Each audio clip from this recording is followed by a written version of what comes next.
In metallic conductors,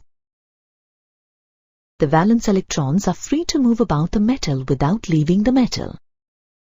These electrons are referred to as free electrons. The conductor is said to be in electrostatic equilibrium when there is no net motion of the charges in it. Some basic properties of conductors that are in electrostatic equilibrium are: the electric field inside a conductor is zero. The interior of a conductor can have no excess charge in the static situation.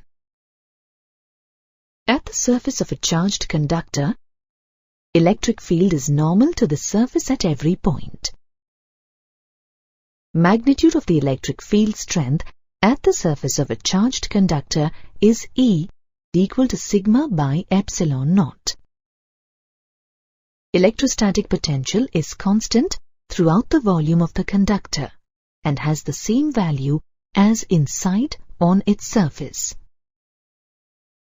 A cavity inside a charged conductor is electrostatically shielded. Now, let us look at each property in detail.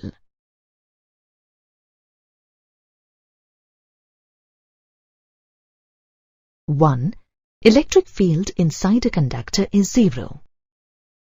Consider a conductor whose free electrons are distributed uniformly throughout. Let us now place this conductor in a uniform external electric field of strength E directed towards the positive x-axis. When the external electric field is applied, the free electrons in the conductor accelerate towards the left. This causes a plane of negative charge to be present on the left surface. This, in turn, causes a plane of positive charge to be present on the right surface. These planes of charge create an internal electric field whose strength is denoted by E dash, opposite to that of the external electric field. Within a short interval of time, the surface charge density of electrons present on the left surface increases, until the strength of the internal electric field becomes equal to that of the externally applied electric field strength. As a result, the net electric field strength inside the conductor becomes zero.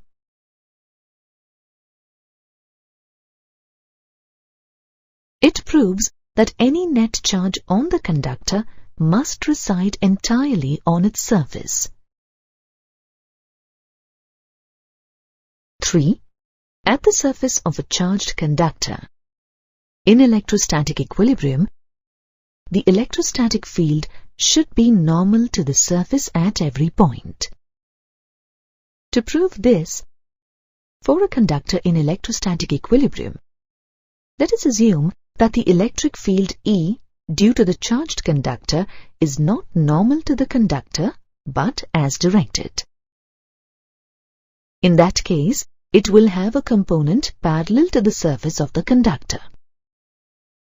Then, the free charges on the surface would experience some force and move along the surface. 4. Electric field strength E at the surface of a charged conductor is equal to sigma by epsilon naught into n cap. Let the surface charge density be sigma. We know that the surface charge density is defined as the charge per unit area of the surface. Surface charge density is equal to the ratio of the total charge on the surface to its area. Let us consider a Gaussian surface in the shape of small cylinder, which is part inside the conductor and part outside the conductor, such that its flat faces are parallel to the surface of the conductor.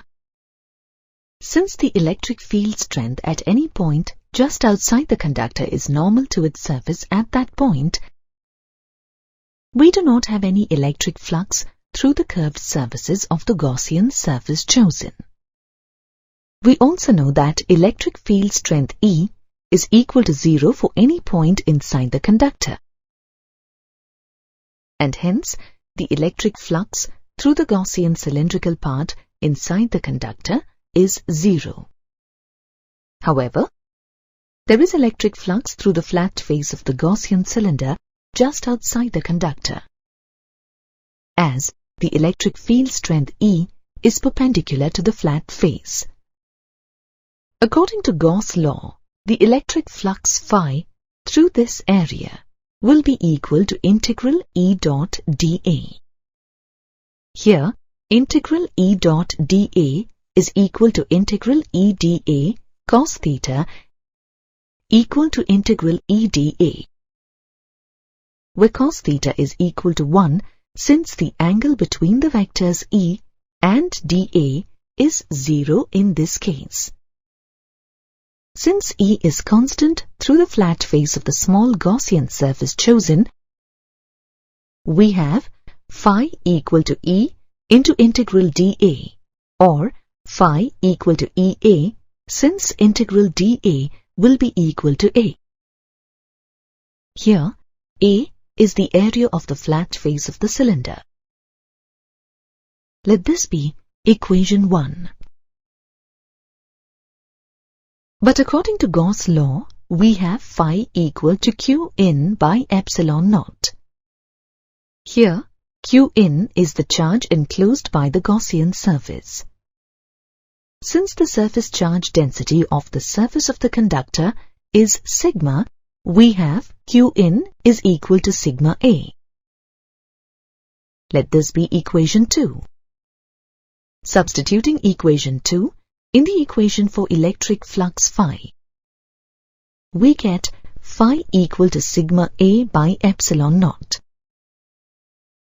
Let this be equation 3. From equations 1 and 3, we have EA equal to sigma A by epsilon naught. Simplifying, we get magnitude of E equal to sigma by epsilon naught. If n cap is the unit vector in the outward direction normal to the surface, then we can write electric field strength in the vector notation as E is equal to sigma by epsilon naught into n cap.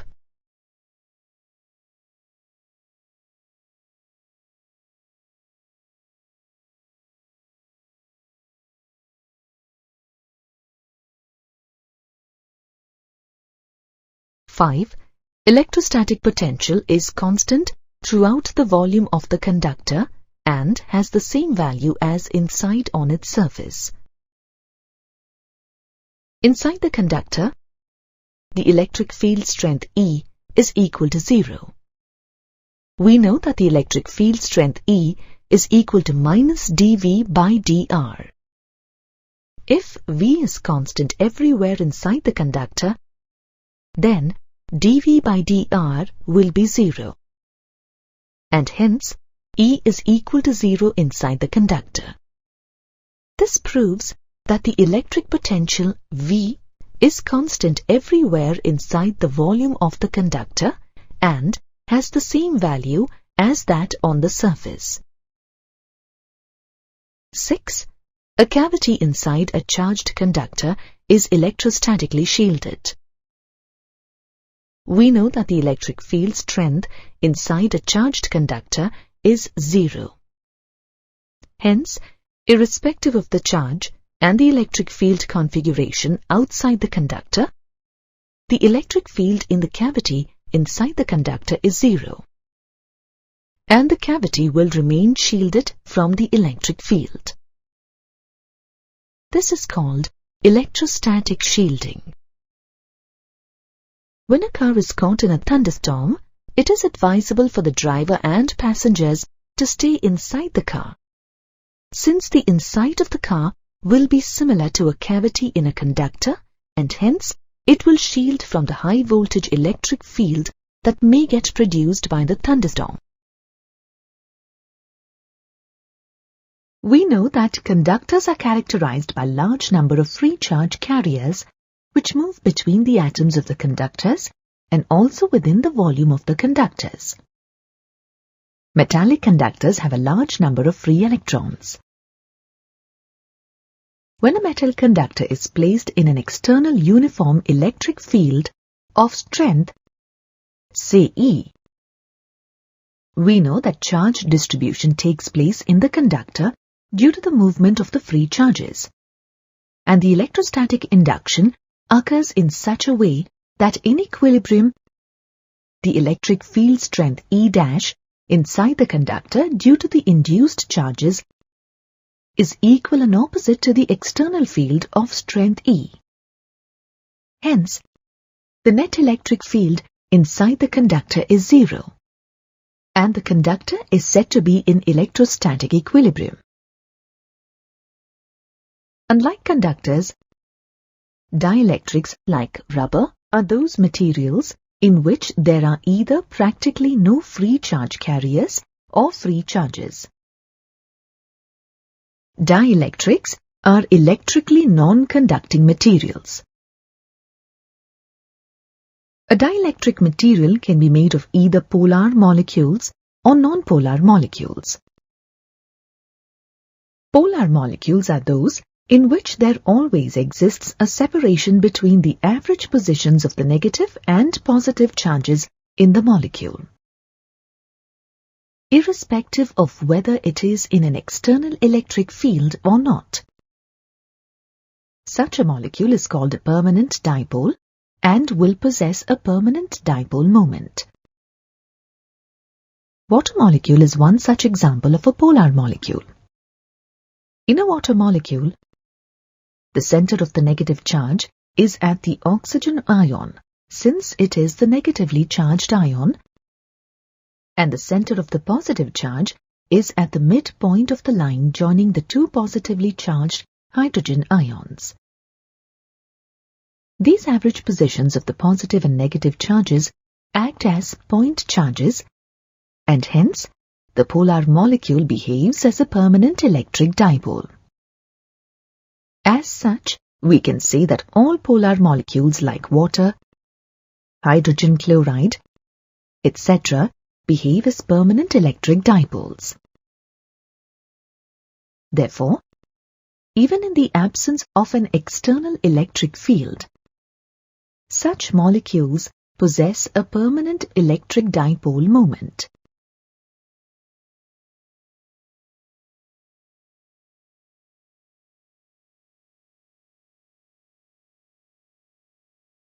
Non-polar molecules are those which do not possess a permanent dipole moment like the polar molecules.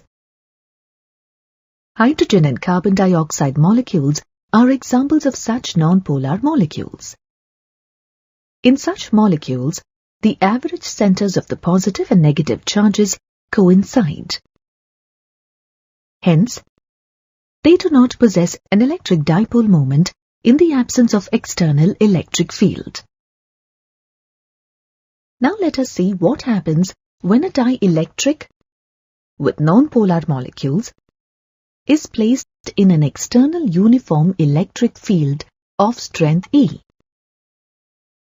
Due to this uniform external electric field, the positive charges in the molecules are displaced in the direction of the electric field, and the negative charges in them are displaced in the opposite direction of the electric field. Therefore, in the dielectric with non-polar molecules, the molecules now possess some induced electric dipole moment, and it is said to be polarized due to the external electric field. Now let us consider the case when the dielectric material is made of polar molecules.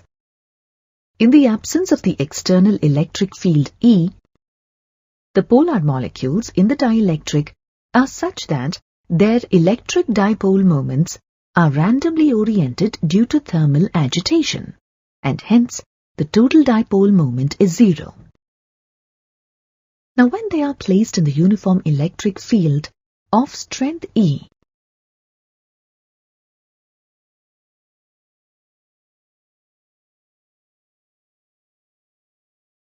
we know that every dipole in it experiences a torque, which rotates the dipoles in such a way that they align in the direction of the electric field.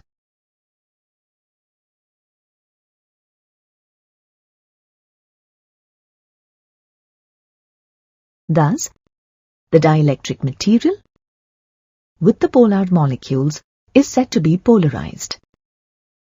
The degree of alignment of the dipoles with the external electric field direction depends on the temperature and also on the external electric field strength.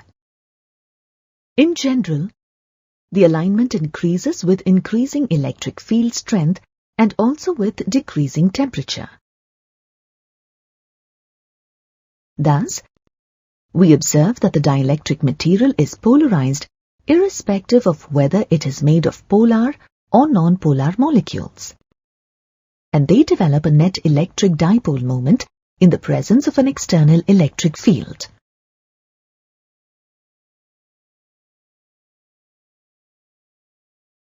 Linear isotropic dielectrics are those in which the induced dipole moment is in the direction of the external electric field and is proportional to the external electric field strength.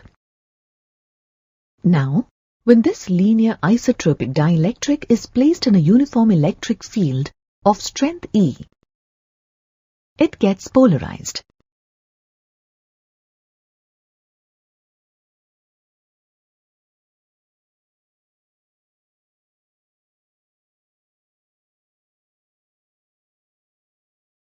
Let us consider the polarization P of such materials, which is defined as the electric dipole moment per unit volume.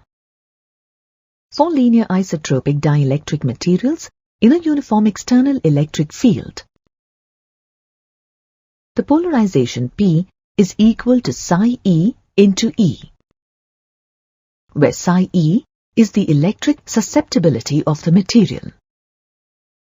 Now each small volume element of the linear isotropic dielectric having a volume dV has a net polarization equal to P dV due to all the dipoles in it in the direction of uniform electric field.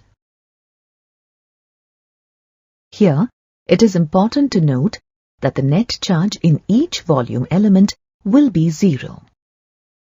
The resultant effect in the material due to the uniform external electric field will be the formation of an induced positive charge density plus sigma induced on the right face of the dielectric and minus sigma induced on the left side of the dielectric. This in turn causes a weak electric field of strength E' to be induced in a direction opposite to that of the uniform electric field of strength E. Therefore, the net electric field E0 in the dielectric will be equal to E minus E'. Thus we observe that the polarization effect causes a decrease in the net electric field within the dielectric. Dielectric materials, being non-conducting, are useful in many devices like capacitors, transformers, etc., because of their inherent properties. Capacitors are devices that store electric charge. A capacitor essentially consists of a system of two conductors close to each other and separated by an insulating medium. The conductors can be of any arbitrary shape. Generally, the conductors are given equal and opposite charge of magnitude Q. This can be done by connecting them to the two terminals of a battery. The conductors carrying the charge are referred to as the plates. And because the plates are charged, an electric field of strength E exists between the plates. The potential due to the plate having excess positive charge plus Q on it is V1. The potential due to the plate having excess negative charge minus Q on it is V2. The positively charged plate is at a higher potential than the negatively charged plate. Therefore, V1 is greater than V2. Hence, a potential difference exists between the two plates. Let the potential difference between the plates be V equal to V1 minus V2. As potential difference is measured in volt, this potential difference is referred to as voltage. We see that the total charge on the capacitor is plus Q plus minus Q equal to 0, as the conductors have charges of equal and opposite magnitude. It is a common practice to refer to the magnitude of charge on the conductors as the charge on the capacitor equal to Q, and the potential difference between the plates of the capacitor as the potential of the capacitor V. The electric field strength in the region between the plates increases as the magnitude of the charge on each plate of the capacitor increases. Then, the potential difference between the plates also increases. Since the potential difference V between the plates increases linearly with the charge on the capacitor, Q and V are proportional. Hence, the ratio Q by V is equal to C, where C is a constant, which is the capacitance of the capacitor considered. Let this be equation 1. Capacitance C of a capacitor is its ability to store electric charge. Greater the capacitance C of a capacitor, greater is the charge it can store, and hence greater is the electrostatic potential energy. The capacitance C depends on the size, shape, distance between the plates, and also the medium between the plates. The SI unit for capacitance C is the ratio of SI unit of charge to SI unit of potential difference, which is Coulomb per volt. It is also referred to as farad, named after the English physicist Michael Faraday. Generally, the submultiple units of capacitance like microfarad, nanofarad, and picofarad are used in practical applications than farad, since farad is a measure of higher magnitude. The capacitor in which the value of capacitance can be changed is called a variable capacitor. The symbols for a capacitor and a variable capacitor, as used in circuit diagrams, are as shown.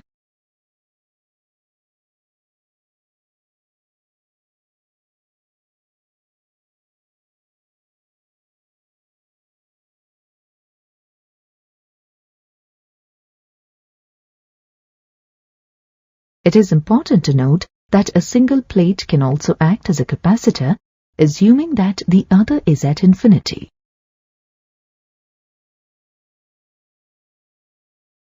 For a capacitor having a very high potential difference between its plates, there exists a strong electric field between and around the plates.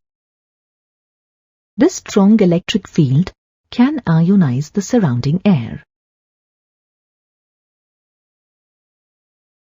The charges, so produced due to ionization, accelerate towards the oppositely charged plates of the capacitor and neutralize the charges on the plates of the capacitor, at least partly. Hence, we can say that the charge on the plates of the capacitor has leaked away due to the reduced insulating power of the intervening dielectric medium. When a sufficiently intense electric field is applied, the electrons of the intervening dielectric medium are torn away from their parent atoms, and the dielectric medium behaves as a conductor. This phenomenon is known as dielectric breakdown. Dielectric strength is defined as the maximum electric field strength that a dielectric medium can withstand without a breakdown of its insulating property. If the intervening medium is air, then the corresponding dielectric strength is 3 × 10⁶ volt per meter. If the distance between the plates is dr equal to 1 centimeter or 0.01 meter, then the corresponding potential difference V can be obtained by using the relation V is equal to EdR. Substituting the values of the above parameters, we see that V is equal to 3 × 10⁴ volt. Thus, we see that for a capacitor to be able to hold a large amount of charge Q, its capacitance has to be large enough so that the value of the potential difference V between the plates does not exceed the value of the potential difference and the electric field strength values corresponding to the dielectric breakdown. This means that there is a limit on the amount of the charge that can be stored by a given capacitor for a given intervening medium, without dielectric breakdown taking place.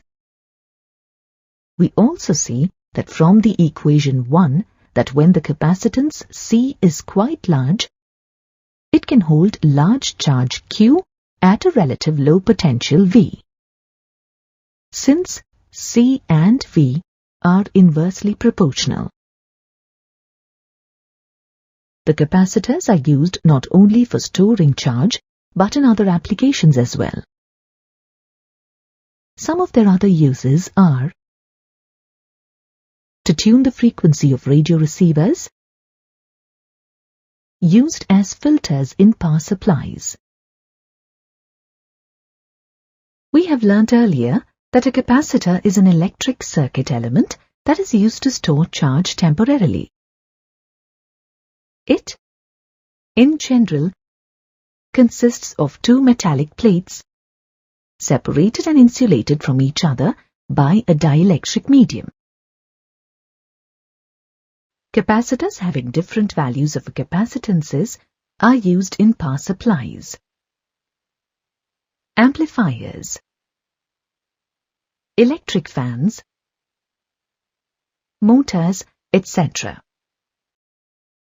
It is not always possible to obtain capacitors with the desired values of capacitances. In such cases, the desired value of capacitance can be obtained by a combination of capacitors in a series or a parallel combination of multiple capacitors. Let us first discuss about the series combination of capacitors. Consider two parallel plate capacitors, A and B. The plates of A are labelled P and R, whereas the plates of B are labelled S and T. Let the capacitance of A be C1 and that of B be C2. The plate P of A is connected to the positive terminal of a battery, and the plate R of A is connected to the plate S of capacitor B. The plate T of B is connected to the negative terminal of the battery through a key K. This type of a combination of capacitors is called a series combination of capacitors. Let a potential difference delta V be applied across this combination by the battery. When the key is closed and the battery is connected to the combination of the capacitors, electrons are transferred out of the plate P of capacitor A and onto the plate T of capacitor B. Electrons are negatively charged and hence a negative charge is accumulated over the plate T. Let this charge be minus Q. Simultaneously, an equal amount of positive charge plus Q accumulates over the plate P. As minus Q accumulates on plate T, an equal amount of negative charge is forced off the plate S of capacitor B. Hence, the plate S has an excess positive charge, which is equal to plus Q. The negative charge, minus Q, leaving the plate S, travels through the connecting wire and accumulates on the plate R of capacitor A.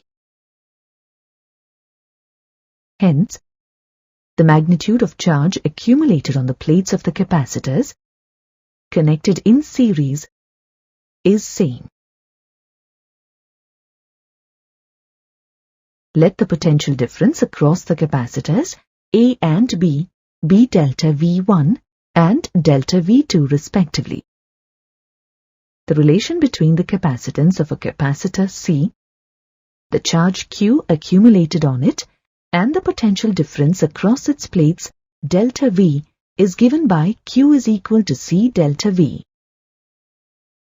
Let this be equation 1.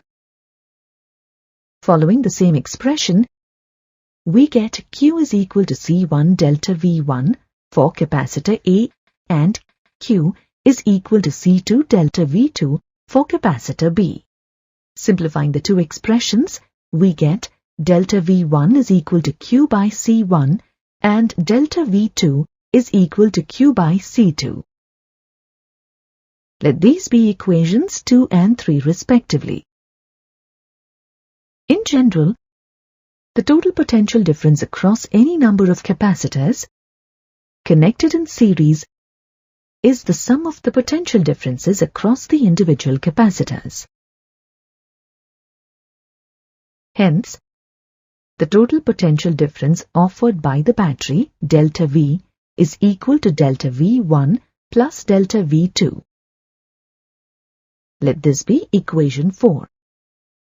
Let Cs be the equivalent capacitance of the series combination of the capacitors. Then, we have charge Q is equal to Cs delta V. From this expression, we get delta V is equal to Q by Cs. Let this be equation 5. Substituting equation 5, equation 2 and equation 3 in equation 4, we get Q by Cs is equal to Q by C1 plus Q by C2.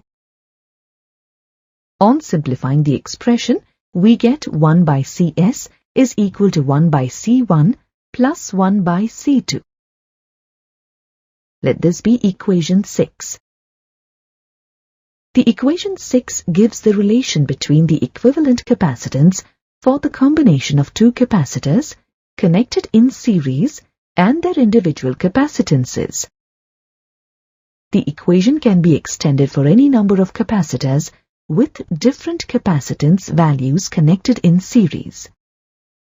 If n number of capacitors with capacitances C1, C2, C3, so on, up to Cn are connected in series, then the expression for equivalent capacitance of the combination Cs is given by 1 by Cs is equal to 1 by C1 plus 1 by C2 plus 1 by C3 plus so on plus 1 by Cn. Let this be equation 7. To put in words, we say that when a number of capacitors are connected in series, the reciprocal of the equivalent capacitance of the combination is equal to the sum of the reciprocals of the individual capacitances of the capacitors in the combination.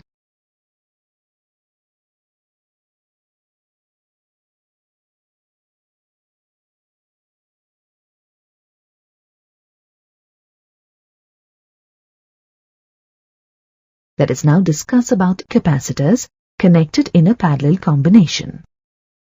Consider the two capacitors A and B connected to a battery that supplies a potential difference of delta V such that the plates P and S are connected to the positive terminal of the battery and the plates R and T are connected to the negative terminal of the battery through the key. Such a combination of the capacitors is called a parallel combination of capacitors.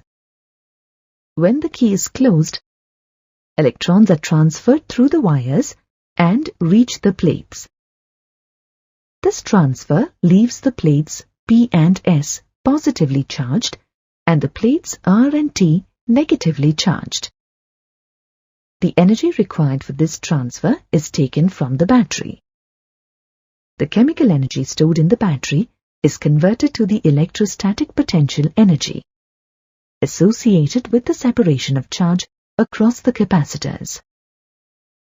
The flow of charge to the plates of the capacitors stops when the plates acquire the potential difference equal to that supplied by the battery. The charge acquired by the plates of the capacitors is the maximum when the potential difference across them becomes equal to that applied. Let Q1 and Q2 be the charge accumulated on the plates of the capacitors A and B respectively. The total charge on the capacitors connected in parallel is equal to the sum of the charge on the individual capacitors.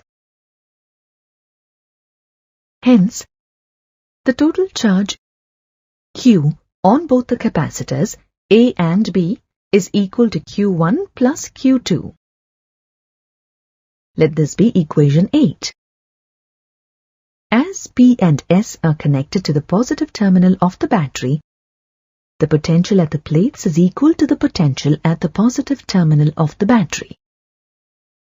Similarly, the potential at the plates R and T is equal to the potential at the negative terminal of the battery. Hence, the potential differences across the capacitors connected in parallel are the same and is equal to the potential difference applied across the combination. Following equation 1, we have Q1 is equal to C1 delta V and Q2 is equal to C2 delta V. Let these be equations 9 and 10 respectively. Let Cp be the equivalent capacitance of the parallel combination of the capacitors. Then, we have Q is equal to Cp delta V. Let this be equation 11. Substituting equations 9, 10 and 11 in equation 8, and on simplifying, we get Cp is equal to C1 plus C2. Let this be equation 12. The equation 12 gives the relation between the equivalent capacitance for the combination of two capacitors connected in parallel and their individual capacitances. The equation can be extended for any number of capacitors with different capacitance values connected in parallel. If n number of capacitors with capacitances C1, C2, C3, so on, up to Cn are connected in parallel, then the expression for equivalent capacitance of the combination Cp is given by Cp is equal to C1 plus C2 plus C3 plus so on plus Cn. Let this be equation 13. To put in words, we say that when a number of capacitors are connected in parallel, the equivalent capacitance of the combination is equal to the sum of the individual capacitances of the capacitors in the combination. A Van der Graaf generator is a device that is used to build up very high voltages of a few million volts. This high voltage can build very strong electric fields, which can accelerate charged particles to very high speeds and high energy levels. Generally, this apparatus is required when conducting experiments involving the study of subatomic particles. To understand the principle behind the working of a Van der Graaf generator, let us consider a large conducting shell of radius r1 with a charge plus Q1 on it. This charge is uniformly spread over the conducting shell. For such a charged conducting shell, we know that the electric field strength inside the shell is 0. And the electric potential V inside the spherical shell has the same value at all points inside the shell, and V is equal to 1 by 4 pi epsilon naught Q1 by R1. Let this be equation 1. We also know that the electric potential at the surface of the spherical shell is equal to the potential inside the shell. Let us assume that there is another smaller concentric sphere of radius R2 with a charge Q2 on it. Now let us consider the potentials at the surfaces of the inner and the outer spheres. Let the potential at any point A on the surface of the inner sphere be VR2. This potential is due to the charge on both the spheres. Then VR2 is equal to 1 by 4 pi epsilon naught Q1 by R1 plus 1 by 4 pi epsilon naught Q2 by R2. Here, 1 by 4 pi epsilon naught Q1 by R1 is the potential due to the charge on the outer sphere. And 1 by 4 pi epsilon naught Q2 by R2 is the potential due to the charge on the inner sphere. The potential at any point B on the surface of the outer sphere is VR1. This potential is due to the charge on both the outer sphere as well as the charge on the inner sphere. Hence, V of R1 is equal to 1 by 4 pi epsilon naught Q1 by R1 plus 1 by 4 pi epsilon naught Q2 by R1. Here, 1 by 4 pi epsilon naught Q1 by R1 is the potential due to the charge on the outer sphere. And 1 by 4 pi epsilon naught Q2 by R1 is the potential due to the charge on the inner sphere. The potential difference between the inner and outer spheres is delta V equal to VR2 minus VR1. Substituting the values of VR2 and VR1 in the expression for delta V and simplifying,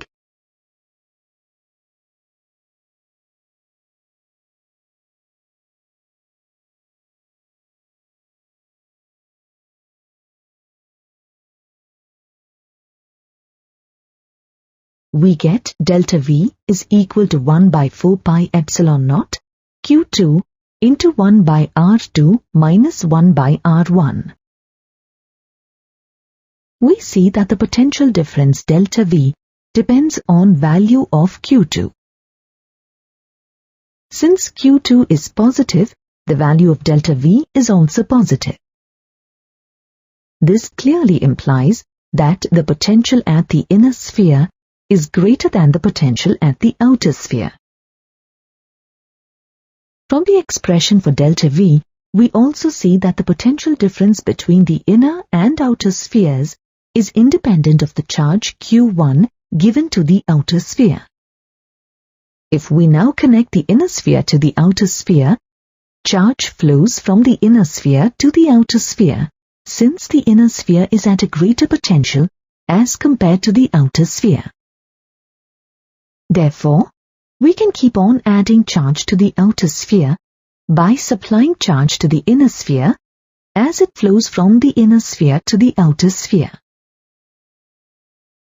Therefore, the potential at the outer sphere keeps on rising until it reaches the breakdown field strength of air when it starts leaking off to the air. Due to the small charged sphere, which is within the large sphere, we can keep piling up larger and larger amount of charge on the latter. This is the principle of the Van der Graaf generator.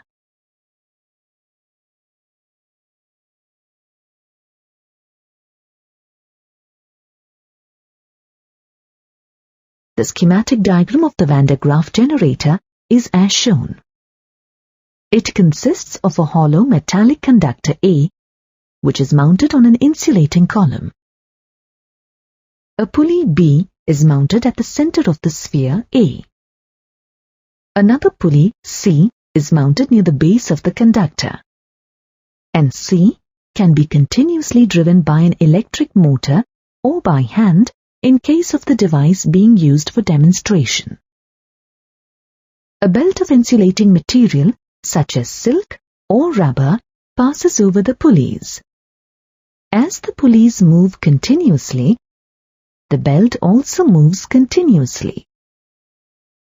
Two comb-shaped conductors, X and Y, having metallic needles, are mounted near each of the pulleys pointing towards the belt. The lower comb X is maintained at positive potential of about 10 power 4 volt by a power supply system. The upper comb Y is connected to the metallic sphere A. Because of the high electric field near the needles of the comb X, there is corona discharge, and the air near it starts conducting. The negative charges in the air move towards the positively charged needles because of attraction. The positive charges in the air move towards the belt due to repulsion and stick to the belt. The negative charges neutralize some of the positive charges on the comb X. The power supply keeps supplying more positive charge to the comb X, and effectively the positive charge is transferred from the power supply to the belt. As the belt moves, this positive charge on the belt is carried up, and when it reaches near the upper comb Y, corona discharge occurs again, and the air starts conducting. The negative charges in the air moves towards the belt, and the positive charges in the air move towards the needles of the comb Y. The negative charges neutralize the positive charges on the belt. The positive charges in the air, which have moved to the comb, are effectively transferred to the sphere A. Effectively, the positive charge on the belt is transferred to the sphere, and in a very short duration of time, the positive charge on the sphere moves to the outer surface and spreads uniformly. Thus, the device continuously transfers positive charge to the sphere A, and hence, its potential keeps on increasing. The potential builds up till the corresponding electric field reaches close to the breakdown field of air, which is of the order of 3 × 10⁶ volt per meter. The limiting factor on the value of the potential of the sphere is the radius of the sphere. When the electric field outside the sphere A is just sufficient for dielectric breakdown of surrounding air, no more charge can be transferred to the sphere A. A sphere of radius r equal to 1 meter can be raised to a potential of 3 × 10⁶ volt by this method. The potential can be further increased by placing the sphere in a highly evacuated chamber, in which case there will not be any air surrounding the sphere.